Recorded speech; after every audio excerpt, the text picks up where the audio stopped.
just so none of us are surprised, I'm going to talk a lot about Stephen King in this video. So now that we have that out of the way, hey guys, my name is Miranda and welcome to my universe. This year has been so weird.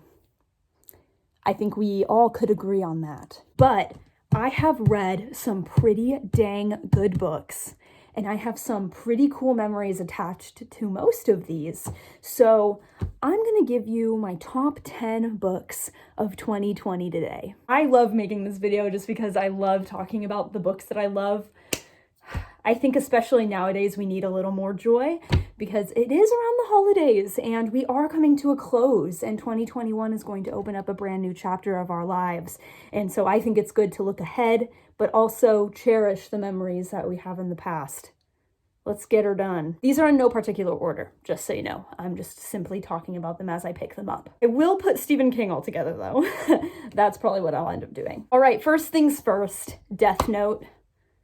Come on now. Death Note is a manga, which basically means that it is a Japanese comic book type that you read backwards from traditional, books. It's about this young man named Light who finds this strange notebook on the floor, and he soon finds out that every name he writes in the Death Note, that person ends up dying. Oh, it's so good. I still have discussions about this series with people. Please read it. I actually started loving manga because of this series specifically. So go check it out. All right, next we have The Cruel Prince by Holly Black. This is a young adult fantasy series. Basically, it takes place in the land of fairy, and this human girl actually gets kind of kidnapped after her parents die by another fairy, and she gets raised by the fairy that killed her parents. My favorite book in the series is actually the second book, The Wicked King. I don't own that book though, so here we are. I love the romance in here because it's enemies to lovers, and I know some people hate that trope, but I absolutely love it, and I'm obsessed with the main guy in the series, so Cruel Prince, yes. I also originally thought I was going to hate this series, so when I didn't and I ended up loving it, that also made it much more enjoyable. Next we have The Adjoiner Realm by Rebecca Carroll. This one holds a special place in my heart because it's actually my first arc that I've ever received and reviewed, but I love this story. It's the first book in a series, and it's all about the Adjoiner Realm. So it's a young adult fantasy basically about this kingdom and this specific group of people who are sent out to try to destroy the darkness that is soon to overtake all of the realms. It's super cool, super action-packed. I actually have a review on it, so if you want to learn more, I actually have a review on most of these books.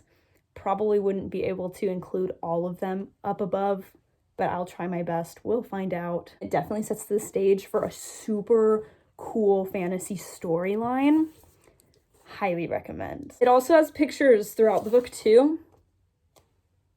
I'm just saying. All right, next we have Caraval by Stephanie Garber. I love the first book in this series. The second book was my least favorite, and the third book is like a little bit better, but this one is like chef's kiss, incredible. This is also young adult fantasy. We can see a pattern here. Basically about this magical carnival that you have to be invited to, and everything, once you enter the carnival, like everything is a game. Nothing is as it seems. It's very mysterious. I don't know how much I should give away because I went into this knowing nothing and my experience was amazing. So, pretty great. 5 stars, always. The next two books are two books in the series of Unfortunate Events, and that is book 5 and book 11. I could tell you specifically why, but at the same time I don't want to because these will be in my next video.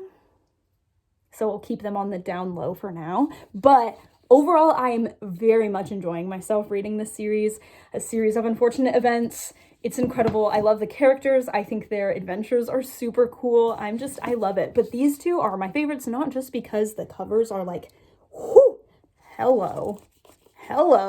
Also just because the things that happen in them, I can't give you spoilers, but yeah, just yes.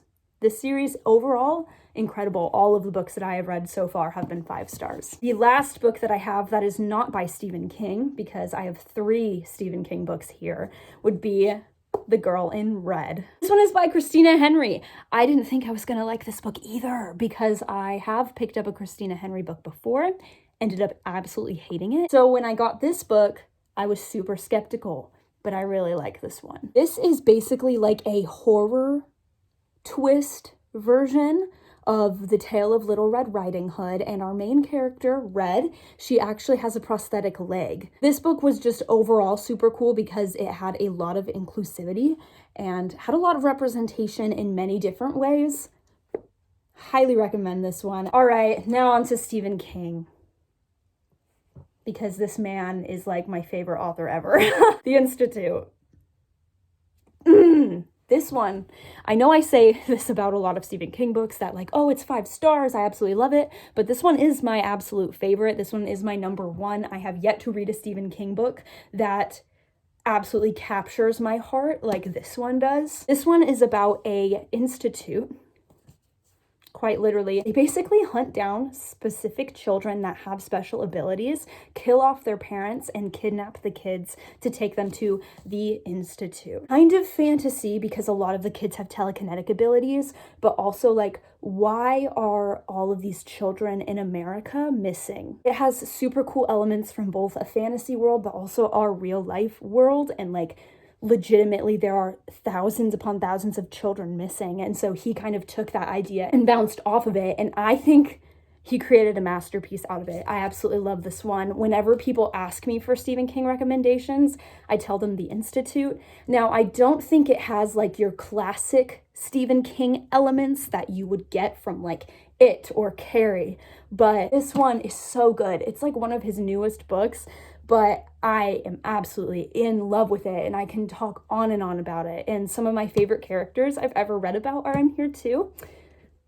So kind of a win-win situation with this one. All right, and then we have Pet Sematary by Stephen King. Now this one's funny because if you were to tell me 2 years ago that I would reread Pet Sematary a second time and it would end up being one of my favorite books, I would have laughed in your face and told you you are lying. But we're not lying here. No lies detected, no cap. I absolutely love this book so much. The second time I read it was absolutely life-changing. There's just a certain element of horror that comes with discussing death itself and the resurrection of death and playing God and all of those different themes like that. There's just a certain horror that is unlocked in the brain when you do that. And of course, the King of Horror did an excellent job exploring all of those. This is about a family that moves into this house in Maine, and there is a pet cemetery basically in their backyard, and children just over the past few decades have been burying their pets in this graveyard. But if you go a little bit past the pet cemetery, there is an ancient burial ground, and it is rumored that whatever you bury in the burial ground ends up coming back to life the next day. So events take place, someone dies, you can get the picture. I really like this one.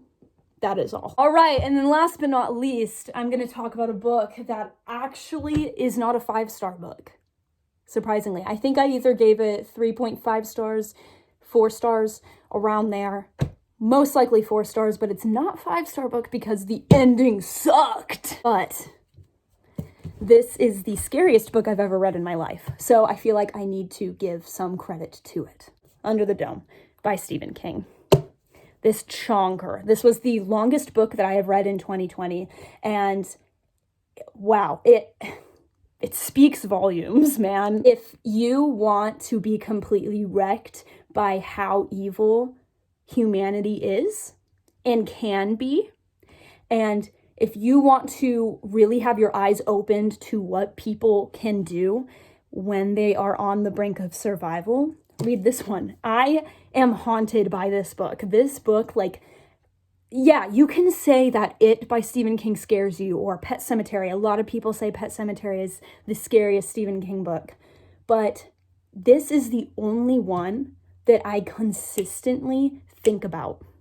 And I hate it, and love it at the same time. It is really an exploration of human nature. It is truly haunting, truly eye-opening, and I'm very glad I read it. The ending did suck. It was terrible, one of the worst endings in a novel I've ever read in my life, but I still have to give credit to the first 800 pages. It is truly amazing. Stephen King really popped off with this one. I mean, how long do you think it took him to write this book? That's so insane. But anyway, I really loved it, and I don't recommend it for everyone. I can't make up my mind, even if you forced me to. But I love it. And I love all of these books. And I can gush on and on and on about them. Anyway, thank you all so much for watching. If any of these books you have read or you want to read, or maybe you don't like them, comment down below. Let's have a discussion on them because I absolutely love talking about them in general. Thank you all so much for watching. I love you all. Please be safe, make good choices, and happy holidays. Bye.